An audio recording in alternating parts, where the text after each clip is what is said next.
नमस्कार दोस्तों, स्वागत है आपका। मेरी आज की एक नई सीरीज शुरू हो रही है जिसका नाम है कर्मों की कहानी।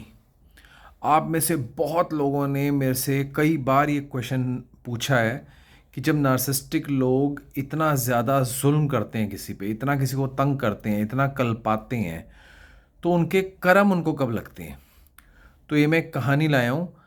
ये कहानी नार्सिसिस्टिक इंसान की नहीं है, ये कर्मों की कहानी है। और इसको मैं एंड में आपको बताऊंगा कि कैसे नार्सिसिस्टिक इंसान के कर्म ही उसको लेके डूबते हैं। ध्यान से सुनना इस कहानी को और पूरी सुनना, आधी आधी अधूरी सुनोगे तो समझ में नहीं आएगा। ठीक है, शुरू करते हैं। भीष्म पितामह को तो सब जानते हैं, जो बाणों की शैया पे लेटे थे महाभारत के युद्ध में। उनकी कहानी है, बिल्कुल ध्यान से सुनना। काशी के जो राजा थे, उनकी 3 बेटियां थीं, अंबा, अंबिका और अंबालिका। उन तीनों का स्वयंवर हो रहा था। तो भीष्म पितामह वहाँ पहुँचते हैं, अंबा, अंबिका और अंबालिका को किडनैप कर लेते हैं। वो कहते हैं कि ये मेरे राज्य में जो हस्तिनापुर है, यहाँ पे मेरे राजा के यहीं ही इनकी शादी होगी और मैं इनको लेके जाऊँगा। तो ताकतवर थे, कोई रोक पाया नहीं। जो तीनों लड़कियाँ थीं वो उनके साथ चली गईं। अब वहाँ जाके जब वो अपने हस्तिनापुर पहुँचते हैं, वहाँ पे जाके उनमें से एक लड़की जो अम्बा होती है, वो कहती है कि एक फलाना राजा था, मैंने मन ही मन उसको अपना हस्बैंड मान लिया था।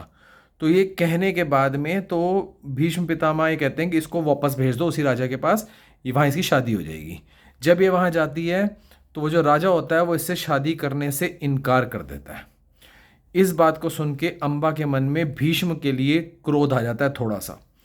फिर अम्बा वापस आती है हस्तिनापुर में और भीष्म को कहती है कि तुम मेरे से शादी कर लो, क्योंकि मेरी पूरी, तुम तो मेरे को, जो मेरा स्वयंवर हो रहा था, तुम मुझे उसमें से उठा कर ले आए थे। अब मैं कहीं कहीं जा नहीं सकती, मेरे फादर भी मुझे नहीं रख रहे हैं, जिस लड़के से मेरी शादी होनी थी उसने भी मना कर दिया है, तो तुम मेरे से शादी कर लो। भीष्म कहते हैं कि मैंने तो प्रतिज्ञा ले रखी है, मैं शादी कर ही नहीं सकता। इस बात से अम्बा उनसे गुस्सा हो जाती है, खफा हो जाती है, क्योंकि उसकी बेइज्जती हो गई पूरी दुनिया में, जाने और अनजाने। भीष्म ने कोई जान के नहीं उसकी बेइज्जती कराई, लेकिन अनजाने भीष्म के कर्म खराब हो गए, जो उनकी वजह से अम्बा की बेइज्जती हुई। अम्बा भीष्म के जो गुरु थे, श्री परशुराम जो भगवान है, उनके पास भी गई कि इनको समझाइए कि मेरे से शादी करें। परशुराम जी ने भीष्म को समझाया कि मेरे से शादी कर, इससे अम्बा से शादी करो, और भीष्म ने मना कर दिया। उन्होंने कहा मैंने तपस्या ले रखी है। ये बात पे परशुराम जी से भीष्म का युद्ध भी हुआ, लड़ाई भी हुई, और वो भीष्म जीत भी गए। अम्बा के अंदर इतना गुस्सा भर गया, इतना गुस्सा भर गया। ये प्रतिशोध की कहानी है। अम्बा के अंदर इतना गुस्सा भर गया कि दुनिया भर में मेरी बेइज्जती हो गई, कोई मेरे से शादी नहीं करेगा, मैं किसी लायक नहीं रह गई। तो अम्बा ने शिव जी की तपस्या करी। शिव जी ने जब उनसे वर मांगा तो अम्बा ने कहा मुझे चाहे जन्म पे जन्म लेना पड़ जाए, जन्म पे जन्म लेना पड़ जाए, पर भीष्म की मौत का कारण मैं ही बनना चाहती हूँ। अम्बा ने जन्म पे जन्म लिया, जन्म पे जन्म लिया। और जब भीष्म की मृत्यु आई, जब उनको वाणों की शैया पे लटाया गया था, वो पता है किसकी वजह से लटाया गया था? अम्बा की ही वजह से। जो शिखंडी था, जिसको देख के भीष्म ने हथियार रख दिए थे, वो अम्बा ही थी। उसने जन्म पे जन्म लिया था। ये होता है कर्म। अब मैं आपको समझाना चाहता हूँ कि जो आप लोग मेरे से प्रश्न करते हैं कि इन लोगों के, कि ये जो नार्सिस्टिक पीपल होते हैं, भीष्म नार्सिस्टिक नहीं थे। मैं क्लियर करना चाहता हूँ, मैं कर्मों की बात बता रहा था।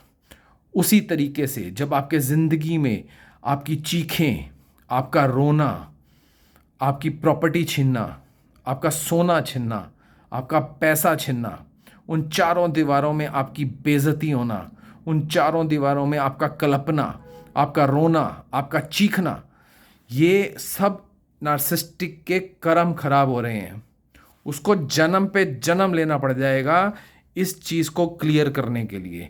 कर्मा एक तरीके का बही खाता होता है, क्रेडिट एंड डेबिट वाला। जब तक ये क्लियर नहीं होगा, उसको जन्म पे जन्म लेना पड़ जाएगा अपना ये क्लियर करने के लिए। उसको जन्म पे जन्म लेना पड़ जाएगा कि तुम्हारे साथ जो किया है, जो लोगों के साथ उसने किया उस पे। और आप कर्म की बात कर रहे हैं, किसी भी नार्सिस्टिक इंसान का बुढ़ापा देख लेना, तुम्हारा रोना निकल जाएगा। एक से एक, कोई मंजी में बैठा मर रहा है, वहीं मलमूत्र निकल रहा है उसका, कोई कहीं मर रहा है, किसी को कुछ हो गया है, किसी को कुछ हो गया, कोई अकेला रह गया है, आत्माओं की तरह घूम रहे होते हैं बुढ़ापे में, आत्मा की तरह। तो कर्म किसी को नहीं छोड़ते, कर्म किसी को नहीं छोड़ते, ये अपने दिमाग से निकाल दो। जिसने तुम्हारे साथ आज बुरा करा है, बुरा होकर ही रहेगा उसके साथ में। तुम्हारे पास ताकत नहीं है, तुम नहीं कर पा रहे हो, कोई बात नहीं, कर्म नहीं छोड़ेगा, कर्म किसी वे में नहीं छोड़ेगा। उस नार्सिस्टिक को जन्म पे जन्म लेना पड़ जाएगा अपने कर्म भुगतने के लिए। आज जो वो बीज बो रहा है, वो अपनी आत्मा, अपने जो मोक्ष मिलना था उसको, उसको मोक्ष नहीं मिलेगा, वो खाली है अंदर से। उसकी जिंदगी नर्क ऑलरेडी है, वो नर्क ही जीता है, नर्क में ही रहता है और आगे भी नर्क ही भोगेगा।